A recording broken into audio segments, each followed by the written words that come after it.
Coucou, shalom chez tous, vous tous qui êtes en ligne, que ce soit sur mon compte YouTube ou sur mon compte Facebook. Très heureux de vous retrouver. Je suis votre serviteur Dominique Seri, encore là ce samedi pour vous servir. Déjà, depuis le coaching précédent, nous parlions des faux mariages. Des faux mariages, et nous avons défini comme suit. Nous avons dit qu'un faux mariage était un mariage conclu avec la mauvaise personne, conclu de la mauvaise manière et avec une mauvaise intention. Nous avons ajouté pour dire qu'un faux mariage est un mariage bâti sur du sable et non sur du roc. Un mariage qui était proclamé à la ruine et un mariage qui nous attirait ou qui nous attirerait des malédictions. Nous avons énuméré beaucoup d'exemples et nous sommes laissés sur une question: comment faire lorsque nous avons bâti sur du sable? Comment faire lorsque nous nous sommes retrouvés dans un mauvais mariage ou dans un faux mariage, encore appelé une fausse union? Comment faire quand nous avons établi notre maison conjugale sur du sable? Comment faire lorsque nous sommes programmés à la ruine? Autant de questions qui nous passent par l'esprit quand nous nous rendons compte que nous sommes soit mariés avec la mauvaise personne, soit de la mauvaise manière ou avec une mauvaise intention. Aujourd'hui, je n'ai pas la prétention de vous rappeler tout ce que nous avons dit le samedi dernier. Je vous encourage à relire la vidéo du coaching précédent. Pour l'heure, j'ai reçu beaucoup d'interrogations de nos followers me demandant: mais comment faire lorsque j'ai bâti ma maison sur du sable, lorsque je suis déjà dans un faux mariage, lorsque soit j'ai été avec une mauvaise personne, rentré dans une mauvaise manière ou avec une mauvaise intention. Aujourd'hui, je vais seulement répondre à une interrogation bien précise. Je vous l'ai dit et je me plais encore à vous le rappeler. Un faux mariage, c'est un mariage conclu avec une mauvaise personne ou la mauvaise personne, un mariage conclu de la mauvaise manière ou un mariage conclu avec une mauvaise intention. Aujourd'hui, je vais vous donner un brin de réponse en ce qui concerne les faux mariages, mais attachés au faux mariage qui a été conclu avec la mauvaise personne. Qu'est-ce que nous avons appelé la fois passée un mariage conclu avec la mauvaise personne? C'est un mariage, par exemple, conclu avec quelqu'un du même sexe que nous, qu'on appelle aujourd'hui un mariage homosexuel, ou un mariage avec une personne qui a été déjà dotée, ou un mariage avec une personne dont le choix a été proscrit par Dieu, c'est-à-dire un mariage avec une personne violente, un mariage avec une personne perverse, un mariage avec une personne querelleuse, ou un mariage avec une personne dont on ne partage point les mêmes convictions religieuses. Comment faire quand on se rend compte qu'on a marié une personne qui est du même sexe que nous? Comment faire lorsqu'on se rend compte qu'on a marié un proche parent? On a marié la fille de notre père ou la fille de notre mère ou une cousine, ou on a marié quelqu'un qui était proche parent, quelqu'un qui est de notre sang, qui est de notre chair. Comment faire quand on s'est rendu compte plus tard qu'on a marié quelqu'un qui était déjà doté à une autre personne? Comment faire lorsque on s'est uni à une personne avec qui on ne partage pas les mêmes convictions religieuses, avec qui on ne partage pas la même vision de la vie, c'est-à-dire un choix proscrit par Dieu, une personne violente qui nous bat tout le temps, une personne perverse qui a une mentalité très perverse de la vie à deux, une personne par exemple qui est violente, qui nous habitue dans des sentiers, ou une personne avec qui on ne partage pas les mêmes convictions religieuses. Comment faire quand on est dans cette sorte de situation? Écoutez-moi bien, vous qui êtes en ligne et qui êtes dans cette situation, ce coaching est le vôtre et je vais m'évertuer à vous donner des brins de réponse. Soyez très attentifs à ce que nous allons partager. Je veux subdiviser ce que j'appelle les mauvaises personnes. Je veux subdiviser les personnes qui font office de mauvaises personnes avec lesquelles on a bâti un mauvais ou un faux mariage ou une fausse union. Je veux subdiviser ces personnes dans deux grands groupes. Dans ces mauvaises personnes, on a deux grands groupes et qui n'ont pas les mêmes dimensions. Je vous donne un exemple simple. Lorsque je me retrouve dans un mariage homosexuel, lorsque je me retrouve dans un mariage avec une personne déjà dotée, lorsque je me retrouve dans un mariage avec un proche parent, dans ces trois cas de figure que je viens de citer, les portes de l'enfer nous sont grandement ouvertes. C'est-à-dire, ces relations-là m'obligeraient non seulement à vivre des malédictions sur la terre, mais à avoir les portes de l'enfer grandement ouvertes devant de moi. Si je reste dans un mariage homosexuel que je meurs, je perdrai mon salut. Si je reste dans un mariage avec une personne déjà dotée, je demeure dans l'adultère. Et si je reste dedans, je perds le salut. Si je suis dans une relation avec un proche parent, je reste dans cette relation, je suis condamné à vivre la malédiction et mes enfants avec moi.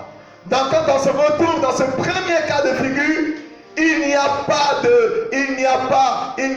d'autre alternative que de mettre fin à cette relation. Si on se retrouve dans une relation d'adultère, on n'a pas d'autre alternative que de sortir de cette situation. Si on se retrouve dans une relation d'homosexualité, qui est une abomination, la Bible dit en Lévitique 18, tu ne coucheras pas avec un homme quand on couche avec une femme. Si tu te retrouves dans cette situation, c'est une relation abominable. Il n'y a pas d'autre choix que de mettre fin à cette relation. Si tu te retrouves dans une relation avec un proche parent, c'est aussi une relation qui t'oblige à pratiquer une relation sexuelle interdite. Chaque fois que vous vous retrouvez dans une relation qui vous oblige à vivre une relation sexuelle abominable ou interdite, il n'y a pas d'autre choix pour vous que de mettre fin à cette relation pour que vous vous en sortiez. L'autre cas de figure, ce sont des cas où la relation ne compromet pas notre salut, mais la relation compromet notre paix sur la terre et dans le foyer. Quand vous partagez l'intimité de quelqu'un avec qui vous n'avez pas les mêmes convictions religieuses. Quelqu'un, par exemple, qui est violent, qui vous bat tout le temps. Ou quelqu'un, par exemple, qui est pervers. Une femme querelleuse et irritable ou un homme violent. Si c'est avec quelqu'un avec qui vous ne partagez pas la même vision, la Bible dit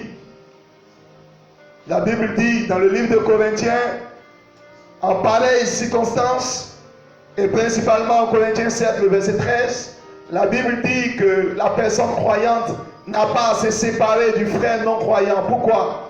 Parce que cette personne croyante sanctifie le frère non croyant. Normalement, les enfants devraient être impurs, mais à cause du frère croyant, les enfants qui sortiraient de cette relation seraient purs.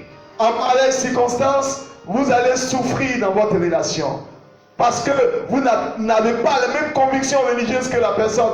Ça va vous enlever votre paix. La Bible dit, celui qui se met avec un infidèle sera sous un joug. Il aura un joug pesant, il aura une situation pesante, il sera permanemment angoissé. C'est pareil pour quelqu'un qui avait une personne violente. Généralement, les personnes violentes sont ivrognes, elles sont attachées à l'alcool.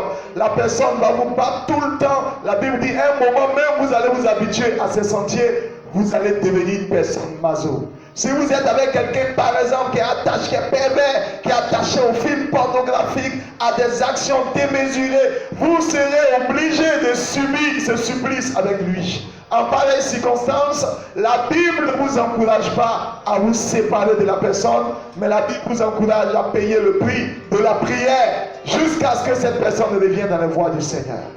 Pour me résumer, si vous vous retrouvez dans un faux mariage, avec une personne, des cas de figure que nous avons cités, si c'est une relation homosexuelle, si c'est une relation avec un proche parent, ou si c'est une relation adultère, il n'y a pas d'autre choix que de vous dégager de ces relations. Si c'est une relation qui ne compromet pas votre salut, mais qui compromet votre paix, qui vous donne de vivre dans la souffrance, qui vous donne de ne pas être en paix, malheureusement, c'est votre choix. C'est pourquoi la Bible dit en Proverbe 20, verset 25, Il faut réfléchir avant d'opérer un choix. Sinon, vous tombez dans un piège. Le deuxième cas de figure que j'ai cité, les conjoints se retrouvent piégés par leur propre choix. Un président africain a dit, il y a deux grandes choses difficiles dans la vie. Choisir, et la deuxième, c'est assumer son choix. Ceux qui sont avec des ivrognes, ceux qui sont avec des personnes qui ne partagent pas les mêmes convictions religieuses et qui se retrouvent en train de souffrir à cause de la différence de religion, ceux qui se retrouvent avec des conjoints ivrognes et qui les battent tout le temps, vous avez assumé votre choix, vous devez assumer votre choix. Ceux qui se retrouvent avec des conjoints pervers qui ont accepté de se lier avec eux, vous devez assumer votre choix. Si vous êtes des croyants, payez le prix de la prière jusqu'à ce que ces personnes reviennent dans le Seigneur. Peut-être que Dieu vous maintient jusqu'à ce que ces personnes soient sauvées. En ce qui vous concerne, la Bible ne vous encourage pas à mettre fin à votre relation. Bien au contraire, la Bible vous encourage à payer le prix jusqu'à ce que ces personnes-là soient sauvées. Vous allez certes connaître des angoisses, des tribulations dans votre chair à cause de ce que ces personnes ne sont pas dans des situations qui vous favorisent. Mais il n'y a pas d'autre choix. C'est pourquoi je vais terminer en donnant des conseils et en lançant un appel à vous qui n'êtes pas encore mariés, qui nous suivez, qui nous entendez. J'aimerais vous dire, pour beaucoup, le bonheur conjugal dépend du choix qu'on fait. Écoutez, une chose est de se marier, une chose est de vivre le bonheur dans son mariage. N'ayez pas un choix précipité. Faites attention aux choix que Dieu a proscrits. Faites attention aux choix que Dieu a déconseillés. Faites attention, vous avez la responsabilité de connaître la personne avec qui vous vous mariez.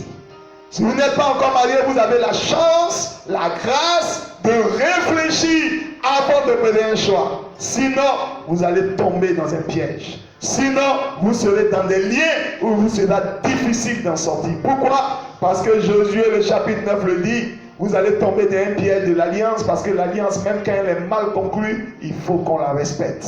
Vous serez obligé d'assumer votre choix. J'ai eu du plaisir à partager ce temps avec vous. J'aimerais vous dire que vous soyez marié à la mauvaise personne.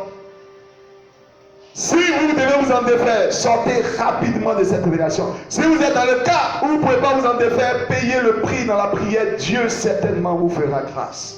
Si vous n'êtes pas encore marié, réfléchissez avant d'opérer votre choix pour la vie. Une chose est de se marier, une chose est de vivre le bonheur conjugal. Et le choix du conjoint est déterminant dans le bonheur conjugal qu'on va vivre plus tard. J'ai eu du plaisir à partager ce temps avec vous. Le samedi prochain, je vais établir la vérité. Comment faire lorsque on est rentré dans un faux mariage avec la mauvaise manière? Comment faire quand c'est de la mauvaise manière qu'on a établi un faux mariage? C'est sur cela que je m'évertuerai à partager ce coaching du samedi prochain avec vous. Pour l'heure, soyez bénis chez vous.